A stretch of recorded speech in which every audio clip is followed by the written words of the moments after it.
Welcome, in front of me is a MOTOROLA Razr 50 Ultra, and today I will show you how you can copy your contacts from the SIM card to the phone. So, to get started, let's open up our standalone contacts application, which will be located in the Google folder. From here, navigate to Organize and select Manage SIM.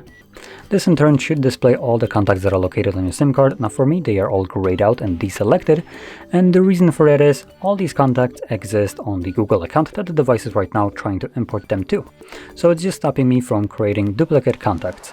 But if I tap on the dropdown, I can also choose to import contacts to something like the device itself, or maybe some other Google account if I had one additional one signed in.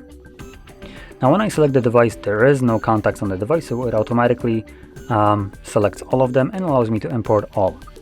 I can also deselect contacts that I might not want, and from there I can choose import. This will import all selected contacts, and now when you go back to your contacts list, you can display them by choosing the actual location where you have imported them to. For me, that would have been the device, so I need to select it from right here, and you can see there are the contacts. So, if you found this very helpful, don't forget to hit like, subscribe, and thanks for watching.